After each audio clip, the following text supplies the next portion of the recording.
Constá go bh cóirde ón P an seo agus seo é Leabhar-mheas. Agus an leabhar a bheith go bhas go miniu ná an ceann iontach seo tar bhanam Leabhar Beag Glas na Drámaíochta Gaeilge.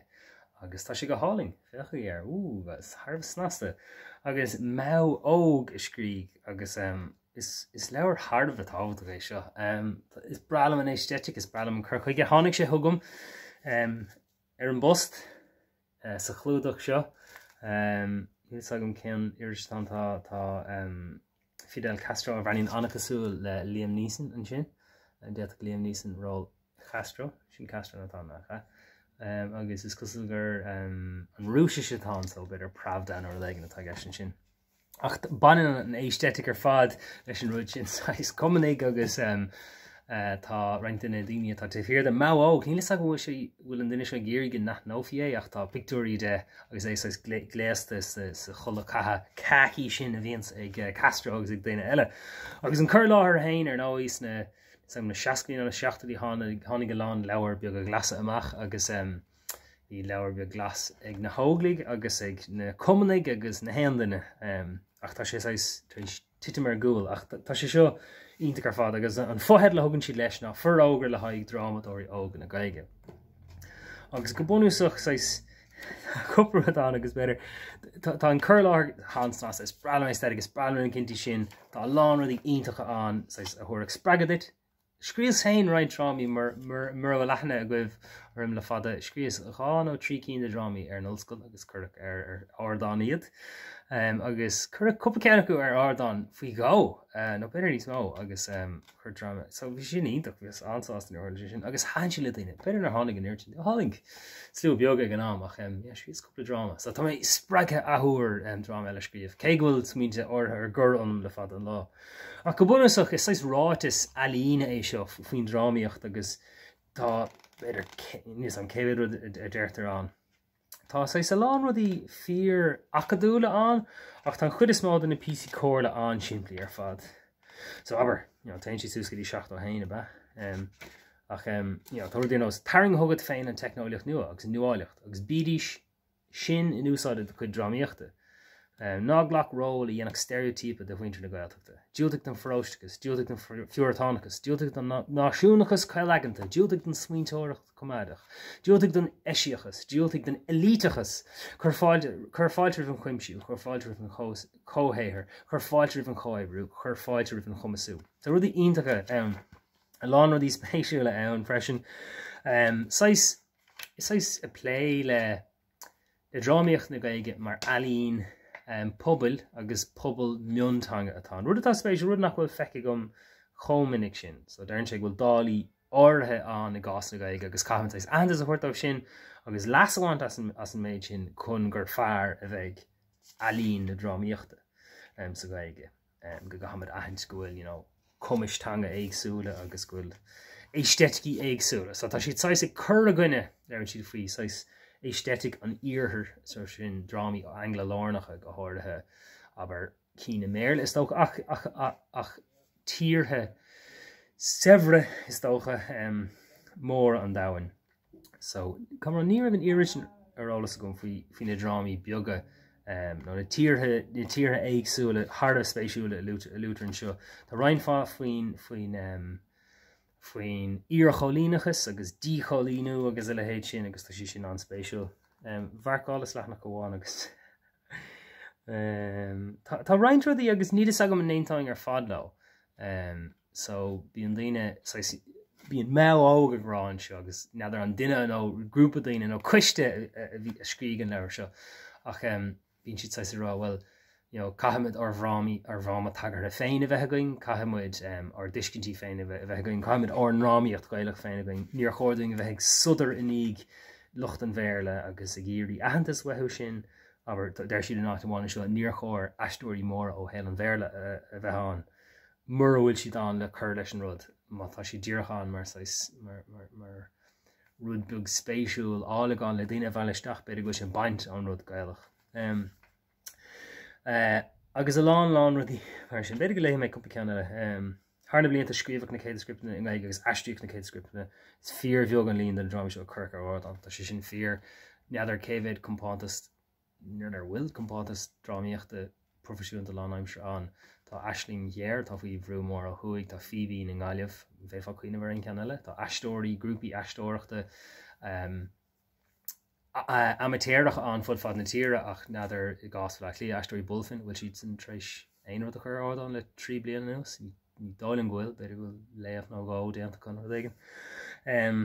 Mar le Gaillimh tá foiinemh agus flusc agus fánn agus rudí spéisiúil ar bud ag Phoebe tá 3 chrámach siúla déine. Cogan na Saoirse bhí dochart amach fíoch bhí go bra tuaireanta ag COVID agus an sin ceanna bhí an na déine sa taibhhearc tá cóhaibbrú idir iad agus an taibhhearc le agus faoi chealt an tanna bhí an gceann sin agus bhí sin an spéisiúil agus bhí lán na heilimtí sin a gceist drámaíocht ilíoch rudí éagsúil a tharnta seach ceol rudí amadacha sprí tancha eile agus lehéid.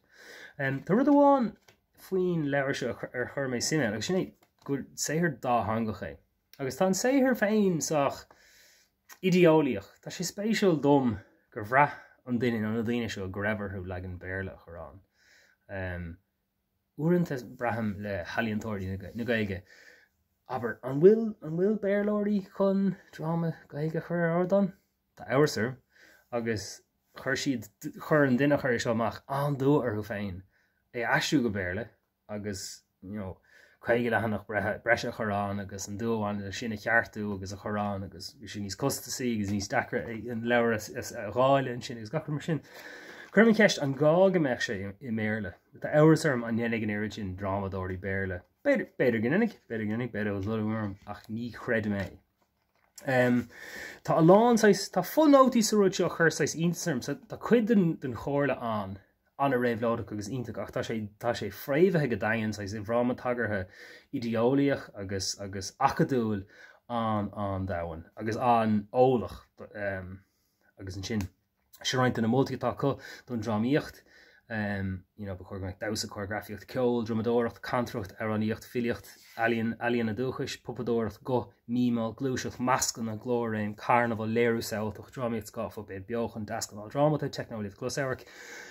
Na compáinte sin míon seo a dhéanamh acu hana is tóchar go bheithfar agur Phoebe na gceist agus Moonfish as Gaillimh múlam go háir na spéir nó le léire bhíonn ar bunaú sin léirthe dá hangacha iad ach degan ábíon a bhaig an tosaigh agus fáin an téistóir nó an duine sa lucht fechanna bhfuil an dá hangacha spéiras níos omláine ar an gcuí sin.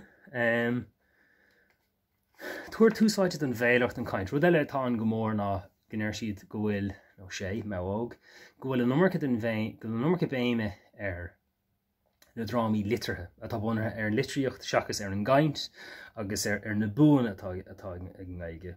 Ghlach leis an gníomhúlacht agus leis an chunceap gur taispáintas an drámaíocht séideag. Cuoine gur techt cultúrtha é a héir seachas techt litre. Seachtaigh ní mór hiiscin gur léirú cultúrtha é a gráma seachas léirú litre.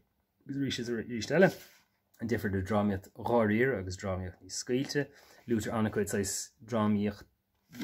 drámaíochtaí nó glúiseachtaí drámaíochta beaga spéisiúla éagsúla. Tá roinnt an faoi bheith na Gaeilge dúchais agus conas mar is féidir leis an drámadóir pléile sin ó conas mar is cóir ahananta sa thuirta sin. Agus fáiltítar a bhearcaí éagsúla á hebh mátá nua caiintúirí an nó caiintúirí urbacha go gaithigh an rud a bheith in uirúnt don áitiúil an dráma á léirú. Ní is an sin umlan féart. Sin go bheith sé ionintach dámeach dráma urbach féirsteach I dul timp an gataachtaí nó ceann as Black Lia nó as Corcaigh agus cruúchaint Black Lia an ghailling a bhíonn sa leirt ag sé legarmadan ag dúchhain na Gaeilge nó áitin eile. Agus a bhhairt cín an gatacht I níor le daine óga le rudí spéisiúla. Tá a lán rudí spéisiúil an, bha mé ansalt as tá a lán ólas ag an duine seo. Níon cínte céad an, sílim go bhfuil an tanam cloiste gom, méidir gur an duine plé le plan átangan a rud ag an dá lehéad. A caiig bhfuil na blianta fada caite ag an duine seo a plé le cuasaí drámaíochta. Léirithe agus stúrthóireachta agus a lehéad sin. Rúann seo beidir nach néint áfáil seo. Dréir dealarmh, bíon ealaíontóirí drámaíochta na Gaeilge antócha leis an smaoinemh gur chóir go mbeadh aon dráma I léirítear in Gaeilge chomh céanna le héanród a léirítear méarla. Eil is nachfuir le drama mar drámadóirí, mar bhfuil sé cumá céan le mór dhrámaí chanáin Leabhar-mheas an bhéarla nó na hórpa. Tá Leabhar-mheas na Gaeilge antóca lei seo mar chhlaachtáis.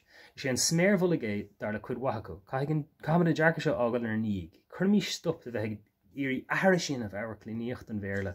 Na bí mís buairtha faoi céach go bhfuil nó nachfuil áir ceann incurtha le péirt. Spéisiúil, níl sag an néontáing ar fád le sin. Níor gá bheith sudir ní chéile an bhéarla. Go bhfuí fa ahantas áirithe ón saoil sin, aber bhí beocht bhádéir níos mó in Drámaíochta Gaeilge I léithint an déimar ná lehéid sin nó nuair bhí drámaí mór á léirú agus fuair siad san ahantas mór á chéile an bhéarla. nó Brenda Bíhan sin gur scríbh an gíal in Gaeilge ar dús nó léirigh in Gaeilge dús é ach fuair sin ahantas I bhádas in ngearr agus sin gur bhfuil be ní eicintú sin in Gaeilge ro vinnig in iseach beidir go mainidir sin leis an aspa cólachtaí agus aspa drámanna dhéanas léirthe ach nuair chuir mé seo I gcompráid leis an méad drámaí Gaeilge tá feice go mar stáis agus tá fervór mór na námaí profisiúnta a bhí Gaeilge le deimlíonn nuas feice gom. Ní idir fad ach chu chud is mácu. Agus is cínte tá roinn fá aistriúcháin ar héithir Beckett agus sóiríonn siad roinnta na principal seo. Mar hampa ceann éigen a daistrigh míála caníile le déanaí léirigh é na Eorclan Beckett I glas na tríóide agus bhí sé cho litartha sin. Bhí sé an tream. Beidir gan éireach daoine gur rud ar le séithir Beckett ach bhí sé tream. Bhí sé folklach agus dúachlach agus caslachlach agus bhí sé dechar sa aon bheithistigh bheith go sa dráma agus ar bhealach beidir go Beckett clasíocht éis an luchtfeachan an sin tá sé géirí fálamach cad é an méad is lú glúiseachta gur féile am chur ar ordan ag nghlachfar leis agus tá sé sin simúlar an gcuisin. Tá futhe tá leabhar liste an gá leabhar liste I Forógra réalhdáideach ní lista gom. Beidir bhfuil an from acadúil beag an rá acadúil. Cuidan na tagartí chuirdí fánart bheith tuchailt beidir gur fiú sin, cá méid tuile óla se chur lehéid sin.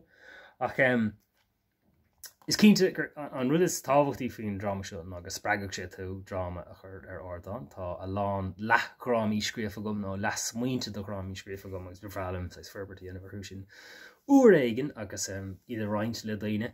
Tá dráma amháin a scríb mé ná léirias ar ordáin ach céigeníim sé scríomh is fearr am bhád na rudí a chur láthir daoine.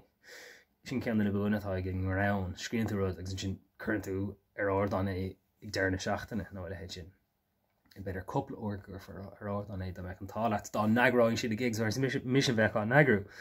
Ach mar a chéile na drámaí tá scríomh gom churs ar ordáin mar bhís ráil ag mar gur ordáin níl duine be eile an saoil chuna dhéanamh. So, yeah, sin an leabhar seo, Leabhar Beag Glas na Drámaíochta Gaeilge. Ach, tá mé spreige, tá rudí spéisiúla an, chuirigh sé tú smaoine faoi stádas na Drámaíochta Gaeilge agus tá go mionnlathe agus céanráil atá ag drámaíocht. Bhfuil go mór é. Banig is soltas.